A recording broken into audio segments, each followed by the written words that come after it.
Welcome back to the workshop, and welcome to episode 2 of How to Make Money Sharpening Knives. In this episode, I'll talk with Grizz and Tana of Elgin, Texas. They have an awesome story about how they got started sharpening knives. Stay tuned, you won't want to miss the story.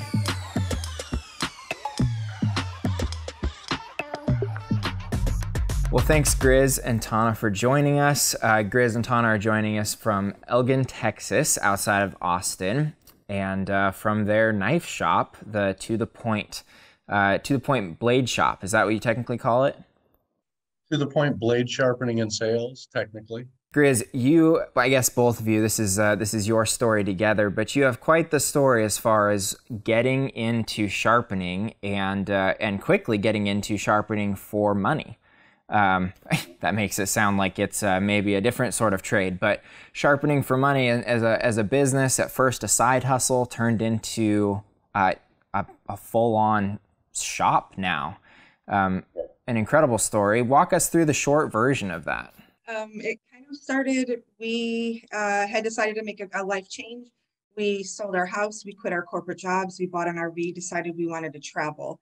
Grizz kind of got a brilliant idea just by flipping through a catalog and coming upon a WORKSHARP edition sharpener that he thought, you know what, I could buy one of those and just kind of sharpen knives along the way, make a little bit of money. He always says he wanted to sharpen for beer and concert money. So he did that. We just kind of had it as a tool with us in the RV. My dad happened to teach him how to put an edge on a knife by using stones. So he had that skill as well. And then we set off on our trip, and I mean, the WORKSHARP was just kind of tucked away. And then we traveled for a couple of months. We got here to, well, just outside of Elgin, a little city called Bastrop. And I started a little craft booth. No one bought my crafts, but everyone came to watch him sharpen knives on the WORKSHARP. And that truly is how it all started. One of the restaurants came out and said, hey, here's our knives. Can you sharpen them real quick? And so then he just kind of got an idea like, hey, I could drive around, see who else needs my service. And that was it.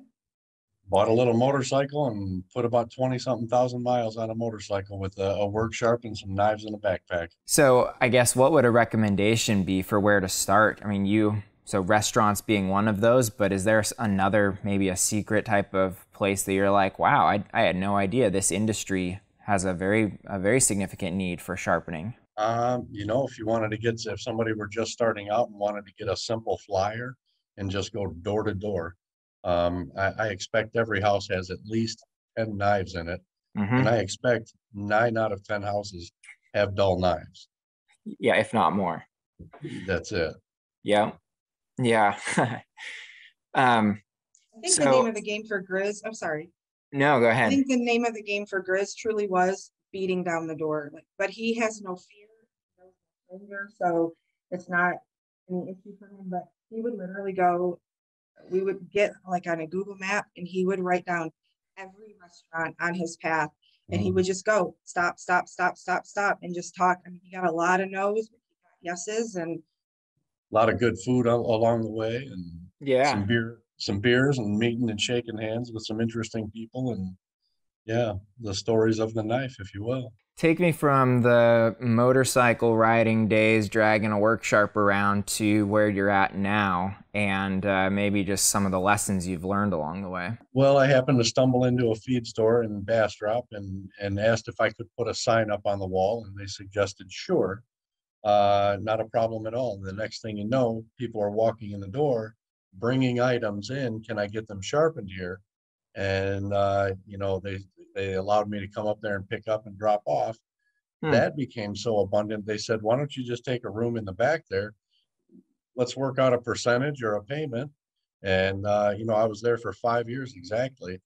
Wow. And once I got into the shop, it was really hard to get away from there, because now I have hours. I have to be there, and I'm expected to be in the shop.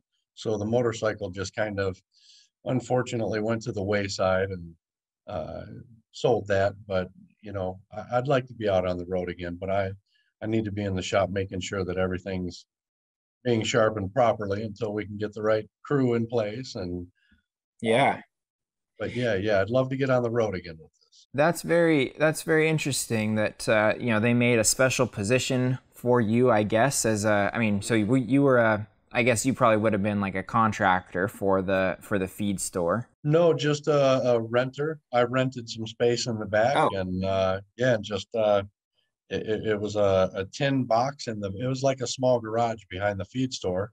yeah. No heating and insulation, very little electrical. Next thing you know, our sharpening turned into knife sales, turned into knife supplies. So then when we got our steel orders in, I needed an air conditioner and some insulation. And Yeah. then it started to feel like a fully functional shop Yeah. without having rain leaking on the side of the walls and all that good stuff. So yeah, 5 years was great to us there.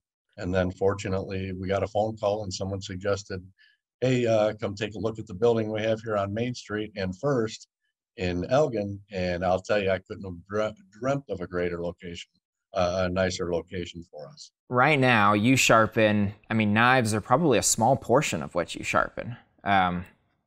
You sharpen a lot of tools, and you were just talking to me about a drill sharpener. And yeah, what is the breakdown? What do you sharpen a lot of? Knives, sure. Knives are a steady flow. Clipper blades for the veterinary and grooming. We're doing chisels for woodworkers and leather workers, leather crafting tools. What else are we doing? Saw blades. Yeah, carbide tip saw blades now. That's a nice addition for us. That's new. I'm excited about that one. Yeah. What do you use for the saw blades? I've got 80-year-old machinery that I picked up at a reasonable rate and spent months refurbishing. And we've got them back to, well, they don't look brand new, but they operate brand new. And we've got new wheels and all the equipment that it takes to perform that task. And pretty excited about it. Easily excitable, I guess. But yeah, it's been a long time in the making. And yeah, and hair shears, we're doing those as well now. So I was recently trained by a gentleman that came here from San Antonio and sat down with me and said, here's what you do, and let me run with that. And sure enough, that I'm sharpening those now. Is that a flat, do you disassemble them and set the blade flat on either a ceramic or a fine diamond and kind of work that? Yep. Your stones, you've got some good flat stones, and you definitely want to keep them flat. But yeah, that's for the ride line. But then you also have there's a machine that you put the blade sideways so you can get your convex. Yeah. Gotcha. Well, it's interesting. There are some steps to doing the hair shears for sure, and you definitely want to be careful. I've always been of the mindset early on when I first started, and I was really green at doing this. So $4 seemed like a fair price. People will walk up, sure enough, and have a $4 and a knife and want a sharp edge. But then quickly it went to $5. Everybody has a $5 bill. Everybody has a knife either this long or say up to 10 or 12 inches. $5 is fine. If you bring something in over a foot, maybe add a couple of bucks. There are services out there that will charge you, 3 times what we're charging, and throw in free shipping and all of that hoopla. Hey, send it to us and pay your own shipping, and you'll still save a bunch of money. Yeah. And again, you want to make sure somebody's doing the proper service to the proper knife. So if somebody brings in a standard kitchen knife from a restaurant, I'll do a $5 edge all day long on those. But if you bring me a Bob Kramer, or a Ken Onion, we're gonna need to talk about some price now. Yeah. So really, I think that an edge on those higher end knives, I'll charge $15 for, say, a 10, 12-inch kitchen knife that requires a fine-tuned edge. What's your current setup to get that job done? Do you have a standard for most knives? It sounds like you might sharpen something like a Bob Kramer with a little bit more, probably not more care, but maybe a higher level of refinement. What's your go-to setup? I've got a number of systems. I've got What's your everyday system? I would say the razor sharp, the cardboard wheel system, if you're familiar with those. We actually carry those in the shop here, and I stand by them. Let me say that I would do the standard kitchen knives on the Bob Kramer We have a wicked edge that we can do.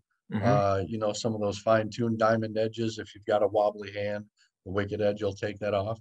And as you know now, and I'm getting ready to play with the new adjustable WORKSHARP, so I want to get some time on that too. But one thing I would definitely recommend to knife sharpeners is definitely grab a whole bunch of systems.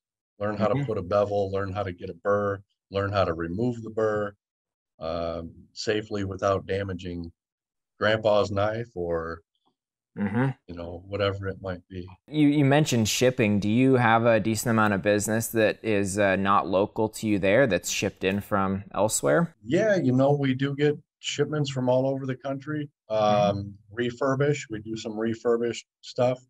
Clipper blades from different vets. I said clipper blades are probably the heaviest items that come in through shipping. Gotcha. Yeah. You built up a little bit of a niche there with mostly veterinary clippers, or? Yeah, veterinary grooming. You know, I get the mom and pop that come in here and they do their own pet grooming. So they'll bring their 3 and 4 sets in, and yeah, they're grateful to not have to go out and spend $35, $45 on a new set. Sure. Yeah. So that's the goal as a sharpener. You definitely want to save people money. If you're not saving money, you're doing something wrong. Yeah. Because they can just go out and buy a brand new knife or a brand new set of clippers any day of the week. Save them money and do it right. Well, Grizz and Tana, thank you very much for your time with us and for sharing the story that you guys have. Again, what a cool story. If you happen to be in the Elgin, Texas area, or as Grizz and Tana both mentioned, they accept shipped-in orders. You can find them at their website, ttpsharp, as in to the point sharp.com, and find out all their information there. Thank you guys so much. Thank you. Thank you so much. Thank you guys for watching, and thank you Grizz and Tana for sharing your story and sharing some tips with us. In the next episode of How to Make Money Sharpening Knives, I'll chat with Matt Rowell, who has his own sharpening business and also started the Guild of Professional Sharpeners. He offers some great tips for how you could get started sharpening knives and making a little money.